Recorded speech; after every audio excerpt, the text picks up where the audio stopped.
Allah, rajin ke masjid, pengajian. Tetapi anaknya, anak gadisnya tidak pernah diingatkan, tidak dibawa untuk majlis, untuk menuntut ilmu, untuk mendekatkan diri kepada Allah Subhanahu wa taala. Lai babak. Lai. Boceknya. Mana nama buat tu nya? Iko umur 40 katanya ke? Hadi mana nama buat tu?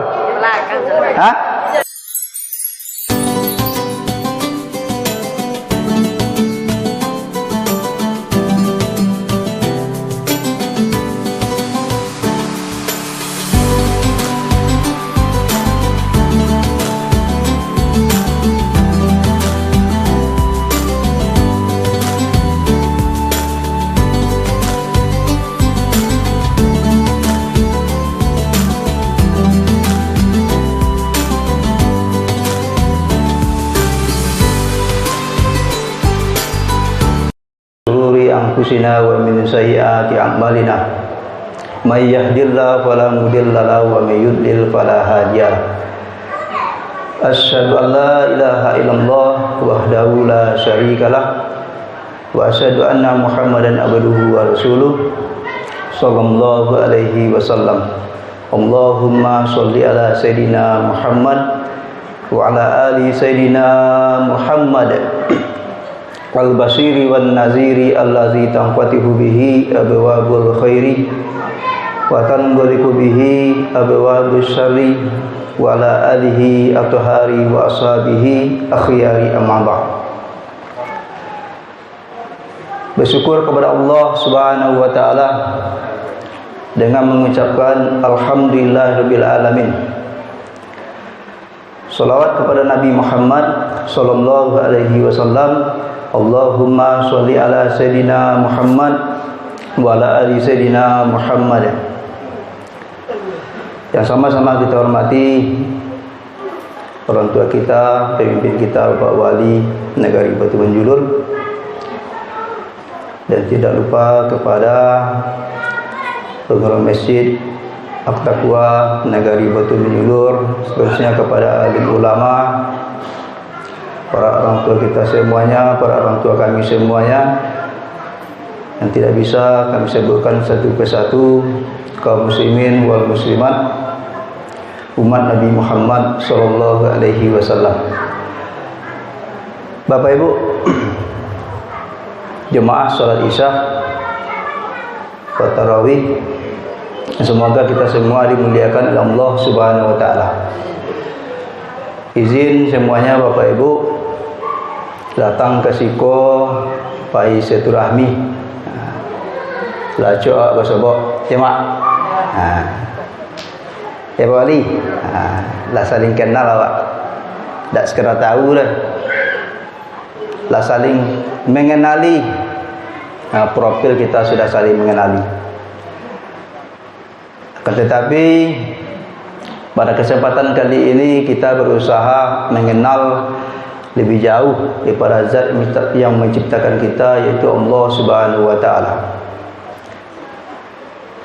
Itu mengenal siapa diri kita dan mengenal ke mana kita atau tujuan hidup kita yang diberi kesempatan oleh Allah, yang dilahirkan kita oleh Allah ke muka bumi ini. Bapak Ibu jemaah rahimakumullah, pada kesempatan kali ini izinkan kami di sini belajar menyampaikan sedikit ayat daripada Al-Qur'anul Karim, firman Allah Subhanahu wa taala bahwasanya dalam surah At-Tahrim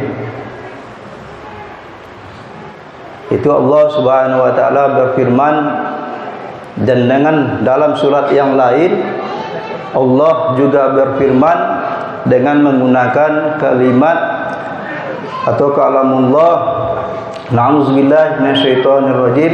Bismillahirrahmanirrahim. Ya ayyuhallazina amanu qu anfusakum wa ahlikum nara wa quduhan nasu wal hijarah 'alaiha malaikatun gilazun shidadun la ya'sunallaha ma amarahum wa yaf'aluna ma yu'marun. Bapak Ibu jemaah rahimakumullah, bahasanya kita sudah sama mengetahui dan sering kita sudah mendengar, akan tapi pada malam hari ini kita hanya mengingatkan, mengulang-ulang. Sering kita dengar firman Allah, Allah menyeru kepada hamba-hambanya yang beriman. Bukan Islam lagi Bapak Ibu. Kalau orang Islam cukup dengan mengucapkan 2 kalimat syahadat, walaupun belum ada amal, belum pernah sujud kepada Allah, cuman sudah meyakini Allah adalah zat yang menciptakannya, Nabi Muhammad adalah Rasulnya, meyakini kepada kitab-kitab yang dibawa oleh Nabi Muhammad, maka orang ini sudah Islam. Begitu gampang kita untuk menganut agama Islam.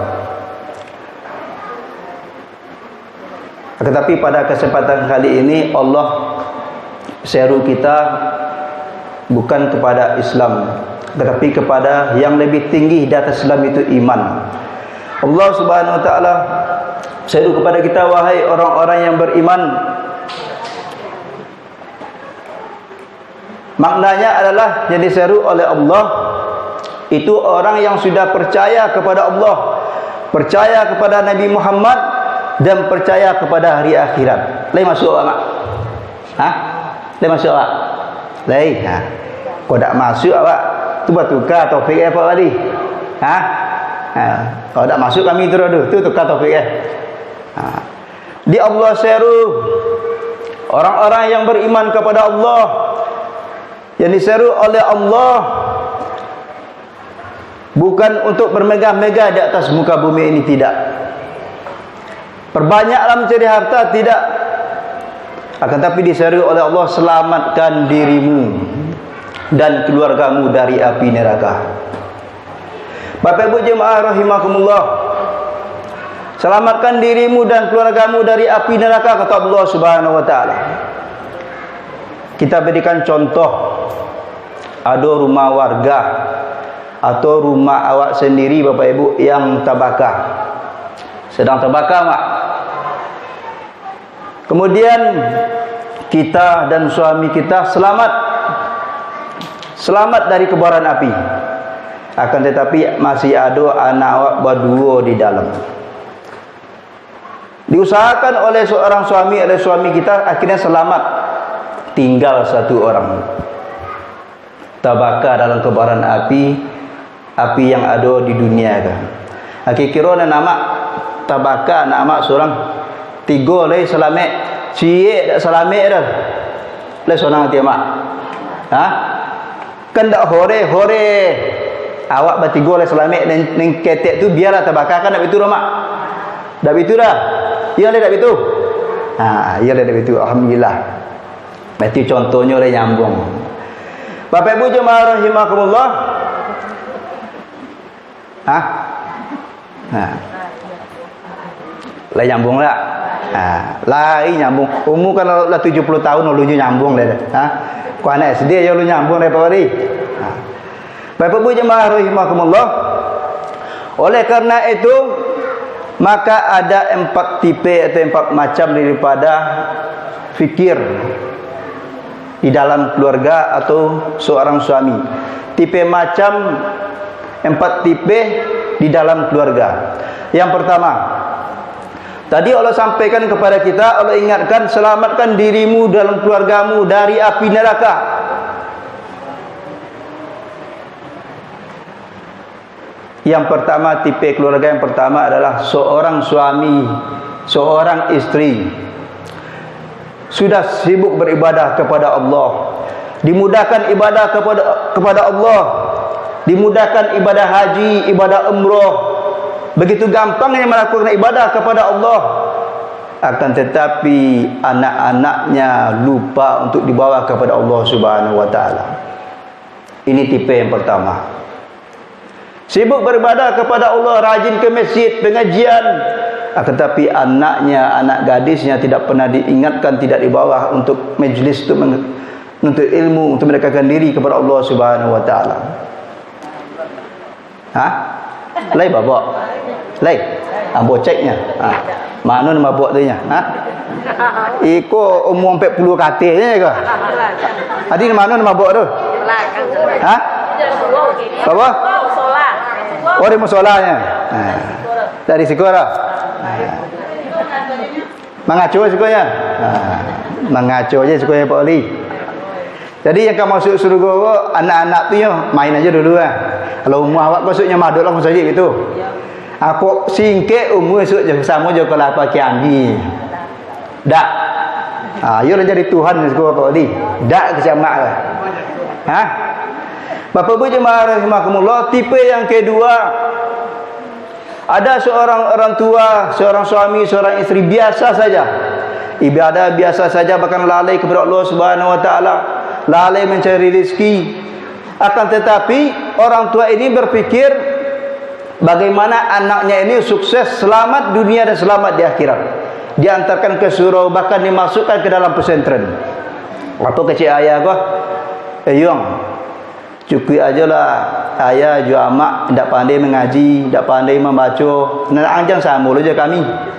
Ya ayah sukses tidak ada. Ya sekolah tinggi-tinggi. Sibuklah kedua orang tua kau pagi je potong sampai malam, tiba dulu malam tololo, ada pengajian tak hadir. Tiba ke musola tak hadir, ke masjid tak hadir, bahkan untuk solat Jumat pun tak hadir apa dah. Dia memikirkan anaknya kan. Itu tipe yang kedua. Amak tipe yang mana kini kau yang kau pilih? Oh yang ketiga. Kau diompet tadi ya. Ini dah pasal ompet tadi dah. Yang ketiga, tipe yang ketiga adalah orang tua, baik suami maupun isteri, jauh daripada Allah Subhanahu Wa Taala. Sibuk kojonya kasawa jo manaki aja tiba rumah lolok. Besok kojo jo kasawa manaki lolok. Kasawa manaki lolok. Anak-anaknya apa ibu? Sama tu. Sama nya. Balik sekolah lolok main, balik rumah jam 9 lolok makan main. Semuanya. Tak tahu menahu tentang kehidupan di tengah masyarakat, jauh dari majlis taklim, jauh dari masjid Allah, tidak terketuk hatinya, maka satu rumah jauh dari rahmat Allah. Akhirnya banyak yang meninggal muda keluarga, sibuk adik pojo aja, tak ada istirahat dia. Allah sudah beri kita keringanan ketika masuk waktu azan, itu Allah perintahkan kepada kita istirahat dulu jam besiang Jumat. Istirahat lu. Jangan menyabi je. Allah perintahkan awak istirahat. Cuman tidak ada iman, tidak ada getaran dalam hati, sibuk dari pagi sampai sore datang litak tu rumah datang kolok lolo aja ni. Tak ada waktu untuk istirahat untuk badan dah. Tak ada dah. Yang mode ko bapak ibu yang nomor 3 ko tersiksa di dunia, tersiksa di akhirat. Di dunia tersiksa kok lek kayu sama je korun tak beda pak. Korun ko mewah, apa yang diinginkan korun ko terpenuhi. Berjalan korun di hati bendi ome, minuman korun ome, kipas angin korun ome. Meninggal korun di akhirat tersiksa di dunia, bahagia korun. Sehingga tabuana merto korun ko nyopolu adik korun ko sehingga rela tak kubur di oto ya pak. Begitu bahagianya korun di dunia kan. Cuma ada kita dalam kehidupan kita sehari-hari sudah hidup miskin, susah, payah, jauh. Mati lo dalam keadaan jauh daripada Allah, tersiksa di dunia, tersiksa di akhirat. Kalau di dunia tersiksa mak lagi di surga bahagia, dia kira bahagia. Yang keempat Bapak Ibu adalah orang tua yang rajin taat beribadah kepada Allah. Kemudian dia mengajak keluarganya, anak dan istrinya untuk taat beribadah kepada Allah dan mati dikumpulkan oleh Allah di dalam surga. Itulah orang yang paling bahagia. Mudah-mudahan awak masuk kategori itu Pak Ibu, yang nomor 4 lah. Jangan sampai awak masuk yang nomor 1, nomor 2, nomor 3. Apa kisahnya yang nomor 1 Pak Ibu? Apa kisahnya? Yang nomor 1 adalah orang yang sibuk beribadah, orang tuanya sibuk beribadah kepada Allah sehingga lupa mengingatkan anaknya. Ada satu kisah di zaman Khalifah Umar bin Khattab radhiyallahu anhu. Dihadapkan anaknya kepada seorang khalifah, "Wahai khalifah, tolong nasihati anakku ini, karena dia telah durhaka kepadaku." "Wahai fulan, apakah yang dikatakan ibumu benar?" Nah, Pak Wali dah mencari jamaah. Berapa bini lagi kira-kira apa? Hah? Hah? Tawi? Ada banyak yang nyebut tawi. Kalau Pak Wali seorang hendaknya mau ikuti dia banyak. Hah? Oh, dia takkan tu. Bapak Ibu jemaah rahimakumullah. "Wahai fulan, apakah benar yang dikatakan oleh orang tuamu?" Ya Khalifah Amir Mukminin, sebelum saya menjawab apa yang disampaikan yang dituduhkan oleh orang tua saya, apakah ada hak seorang anak terhadap orang tuanya? Kata si anak tadi, "Ada wahai anak, wahai fulan." "Apa itu Amir Mukminin?" "Hak seorang anak adalah berhak mendapatkan pendidikan dari orang tuanya, mendapatkan ilmu agama, mengajak kepada kebenaran, mengajak kepada Allah Subhanahu wa taala." "Wahai Amirul Mukminin, bahwasanya orang tua saya tidak pernah mendekatkan diri kepada Allah, tidak pernah mengajak majlis taklim, menuntut ilmu agama." Maka kata Amirul Mukminin, Bapak Ibu, "Wahai orang tua, sebelum anak engkau durhaka kepada engkau, engkau telah durhaka terlebih dahulu kepada anak engkau." Bapak Ibu jemaah rahimakumullah, jadi yang durhaka itu dah anak saja, rumah awak pun sebagai orang tua kau dulu durhaka kan awak. Bersusah payah awak banting tulang untuk mendapatkan S1 bahasa Inggris, S2 bahasa Indonesia, S3 bahasa Jepang. Iko yang tiga ko dak ada mendekatkan diri kepada Allah, mak. Cuma ndak salah dah. Yang salahnya utak anak awak ko penuh dari pendidikan yang ada di dunia ko, akan tapi imannya kosong dari mengingat Allah Subhanahu wa taala. Di situ salah, mak. Sehingga awak meninggal besoknya oleh doktornya, profesor doktor, cuma tidak pernah berdoa kepada Allah. Kenapa? Karena selama hidup tidak pernah diingatkan oleh orang tuanya. Bapak Ibu jemaah rahimakumullah, maka jikalau orang tua sibuk beribadah kepada Allah, di akhir hayat atau ditakdirkan oleh Allah nanti masuk surga, jikalau anaknya tidak diingatkan kepada Allah, maka si anak mengadu minta keadilan Allah Subhanahu wa taala. "Ya Allah, orang tua ambo semasa hidup di dunia, ya Allah, sibuk saja seorangnya, sibuk beribadah, sibuk menuntut ilmu. Ambo sebagai anak tak pernah diingatkan, ya Allah, ambo menuntut keadilan." Asbab anak mengadu dalam hadis Rasulullah sallallahu alaihi wasallam dijelaskan oleh para ulama, orang tua yang masuk surga tadi itu, mak, ditarik dia anak masuk neraka. Karena hanya sibuk dengan diri sendiri. Yang kedua, Bapak Ibu, orang tua biasa-biasa saja, akan tapi pikirnya, risaunya jauh tinggi kepada anaknya, sehingga anaknya hafiz Al-Quran, dekat kepada Allah. Tak kala di surga nanti anaknya masuk surga, orang tuanya di neraka.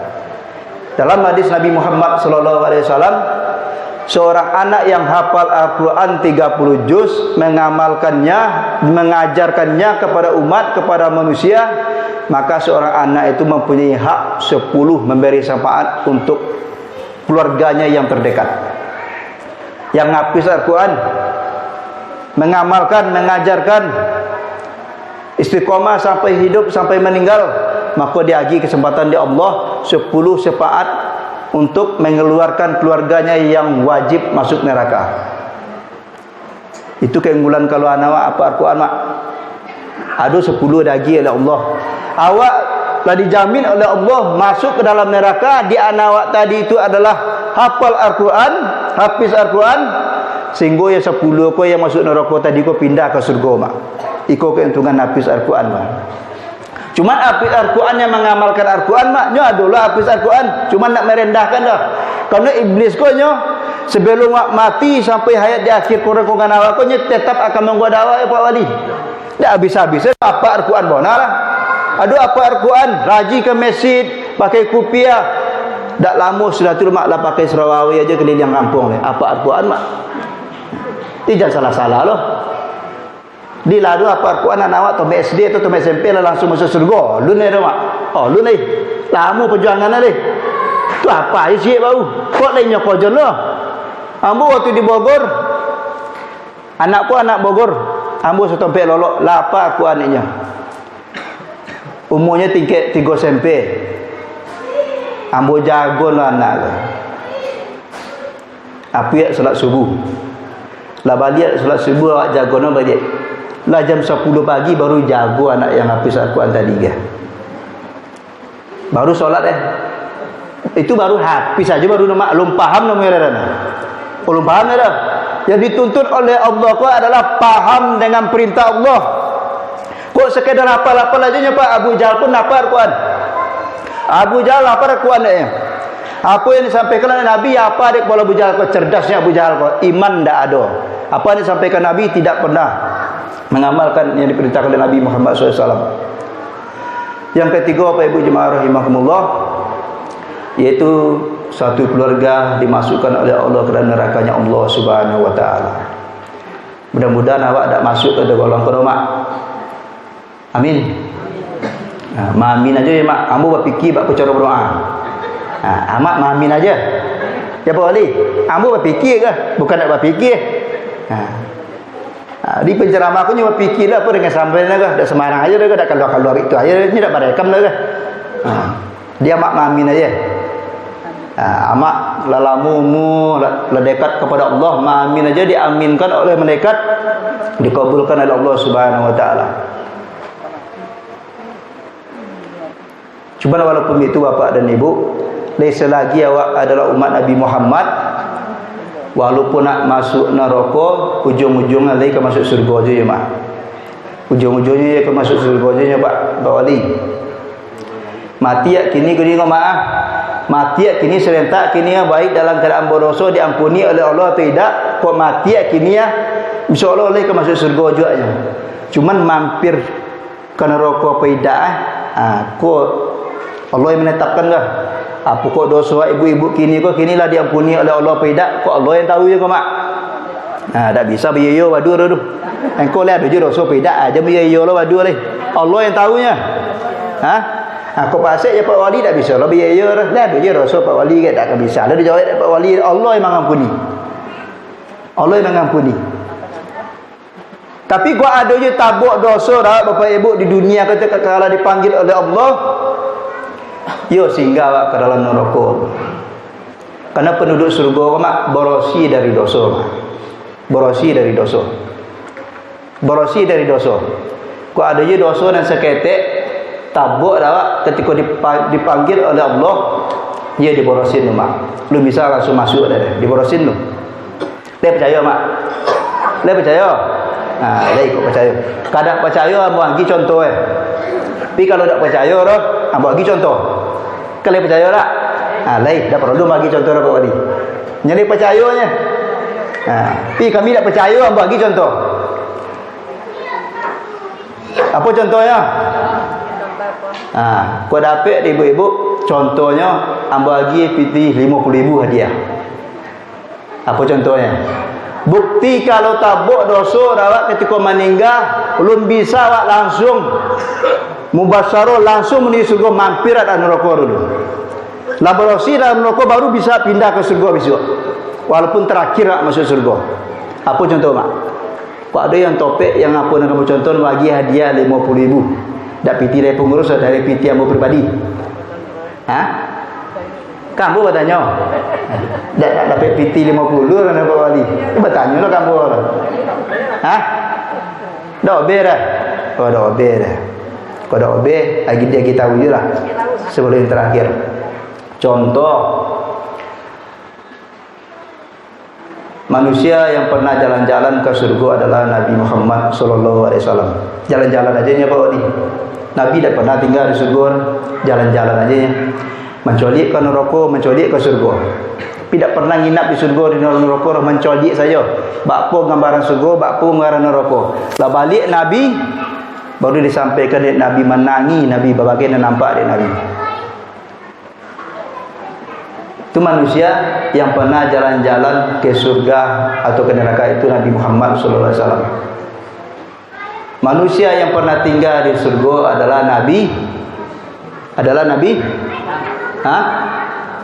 Nabi apa? Nabi Adam. Coba angkat tangan mak yang setuju Nabi Adam pernah tinggal di surga. Lei sepoke awak Nabi Adam pernah tinggal di surga. Lei. Apa idak juga. Ayah berulang sekolah SD ni. Nabi yang pernah tinggal di surga adalah Nabi Adam alaihissalam. Laloma duit Nabi Adam Bapak Ibu. Apa yang tak kona tak perlu diucapkan dia. Terlintas dalam hati langsung ditunaikan oleh Allah. Jadi penduduk surga besok tak perlu mengecek lah. Nak ingin durian, adu langsung mak. Adu langsung. Nak ingin isteri bidadari, adu langsung. Tak perlu diminta dah. Tak perlu diminta dah. Dan awak besok di surga tak lo kerepot besok dah mak. Tak perlu lah mak dari kini memikir di mana kami ke besok kamu nyosa, kamu mampir kain, tak perlu lah dah. Tak kamu nyosa bagian dalam surga tu dah. Tak perlu mandi dah. Tak dulu keringat yang busuk pada kini ke dah. Hormai tu model bidadari tu umur 33 tahun sedih rata-rata. 33 tahun penduduk surga. Akan tetapi Nabi yang pernah tinggal di surga Nabi Adam alaihissalam, begitu banyak nikmat diberikan oleh Allah karena ada satu pelanggaran wala taqrabu hazihi sajarah. Jangan engkau dekati pohon ini wahai Adam. Karena didekati oleh Nabi Adam, qul nahbitu minha jami'ah. Turunlah engkau bersama Hawa ke dunia. Ini melambangkan Bapak Ibu, jikalau ada pelanggaran dosa, kita tidak akan dimasukkan oleh Allah ke dalam surga. Dibersihkan dulu. Sehingga Nabi Adam puluhan tahun bertobat kepada Allah. Siti Hawa bertobat kepada Allah karena satu larangan yang dilanggar oleh Nabi Adam dengan Siti Hawa. Langsung dikeluarkan dari surga. Tak berhak nama. Dia ke berhak masuk ke surga tu nya. Ia orang betul-betul murni berosi menghadap Allah Subhanahu wa taala. Ko idak nama ia dimandi nak dulu, disosak dalam neraka dulu. Itu tak sama lo jangan mandi anak kucing lalu mak. Atau sama jangan mandi kambing. Takut jahit tak kabi itu lo mandi ni. Ia tak pakai poki awak. Seringan-ringan azab neraka kata Nabi, wa inja api neraka kau Bapak Ibu mendidih tak awak kau yang paling ringan. Dan manusia yang paling terakhir masuk surga adalah dalam keadaan hitam, tak panggang. Itu yang terakhir mak. Jadi lei ke masuk surga aja awaknya mak. Lei ke masuk aja nya. Lei umat Nabi ke masuk surga aja nya. Yang terakhir dalam keadaan hitam masuk surga sudah terbakar, mangka-angkat. Mangka-angkat lah di muka pintu surga di situ lah. Dicolik di sekurang lah putih-putih sedih. Malu. Akhir balik-balik. Akhir diimbau oleh Nabi. Wahai umatku, dibuat oleh Nabi ke Telaga Kausar di surga. Baru mangkilik sama je sadui kulit balik. Itulah umat Nabi yang terakhir masuk surga mak. Jadi lek masuk surga je mak. Cuma yang kita inginkan adalah jangan sampai mampir di neraka mak. Satu hari di akhirat 1000 tahun di dunia lamun nak kok mampir awak. Itu Bapak Ibu jemaah rahimakumullah. Maka yang terakhir adalah itu bagaimana kita dan keluarga kita semuanya masuk surganya Allah Subhanahu wa taala. Jangan sampai ada di antara kita dalam surga, satu lagi dalam neraka, satu lagi neraka atau dalam surga. Lei sepoket mak, lei boye iya mak japa besok sama-sama masuk surga. Lah do biar berpoket gini. Lei kaba apa lagi pak? Kamanu ambo ke babok. Lei pernah itu ngecek. Ketika di sawah tu kamanu ambo ke babok di sebonai ke. Ambo letak di manaki, ya lo di ke sawah, ya lo babok ambo mengaji dak lo lebih ingin ambo solat dak lo ke manu ambo ke babok bapak. Dak ingat jo mahar dulu. Itu dah Pak Wali. Ke manu bini-bini babok pak. Maka awak sebagai kita bawa kepada surganya Allah Subhanahu wa taala. Dalam surga itu begitu nikmatnya, begitu besarnya nikmat Allah Subhanahu wa taala, yaitu melihat Nabi Muhammad sallallahu alaihi wasallam. Nabi Muhammad setengah setengah gagahnya Nabi Muhammad, seperempat untuk gagahnya Nabi Yusuf, seperempat itu untuk umat Nabi Muhammad SAW.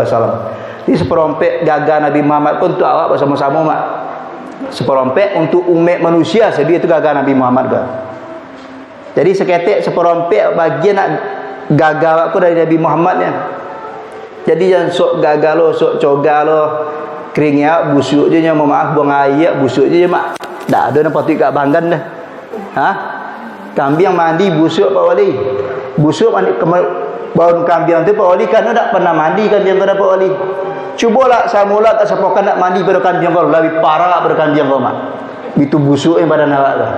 Kena percaya mak, cubalah pernah mandi sepokan. Ha? Tak tolong parah pada kambing awak. Jadi jam Rasulullah dia ambil coga gila dekat kaca aja. Itu ketika muda ampun gigi cik tu hilang lah. Hilang lah. Apalah model kini kau lah mak kini kau dak kesamu. Lo bahasa apa-apa dulu je kini dah ke. Ketika kau baru-baru dulu dak kesamu dah. Artinya dunia kau tidak meninggalkan bekas. Dia Pak Ibu jemaah rahimakumullah, dan terakhir nikmat Allah yang paling besar di surga adalah itu melihat Allah Subhanahu wa taala. Tak kala dibukakan ditampakkan hijab, semua manusia terkesima melihat bentuk aslinya Allah Subhanahu wa taala. Di surga besok bisa menculik bentuknya Allah mak. Para sahabat bertanya kepada Rasulullah, bagaimana kami menyaksikan Allah nanti di surga wahai Rasulullah? Kata Nabi, bagaimana kalian melihat bulan? Tolong ya wahai Rasulullah, mau ditulurlah besok bentuk Allah di surga. Tak ada yang mambik dah, tolong. Cuma tak bisa bayang nama tak boleh bersama dengan makhluk dah. Tak boleh bersama dengan makhluk dah. Allah kau berbeza dengan makhluk. Yang ada di jagat raya punya duanya, Allah cik, alam cik. Selain daripada Allah adalah alam, selain daripada alam adalah Allah. Dua dia. Maka tidak bisa disamakan Allah dengan makhluknya. Itu saja barangkali yang bisa kami sampaikan Bapak Ibu. Mungkin terpanjang 25 minit. Mohon maaf. Karena ambo bulan puasa kau sekali kau kemainya. Di sekali kau kemai enggak terlambat balik kan akhirnya mak. Tak terlambat ke dah. Mudah-mudahan kita di bulan puasa ini istiqomah. Di awal Ramadan kita istiqomah. Jangan sampai kita di akhir Ramadan kita tidak istiqomah. Artinya paksakan ketika hidup kita di dunia ini untuk menuju surganya Allah Subhanahu wa taala. Paksakan. Solat berjamaah paksa, baca Al-Quran paksa. Di poso mak tak. Daripada kita suka rela masuk nerakanya Allah Subhanahu wa taala, lebih baik kita paksakan diri kita untuk menuju surganya Allah Subhanahu wa taala. Itu saja barangkali, wabillahi taufik wal hidayah. Assalamualaikum warahmatullahi wabarakatuh.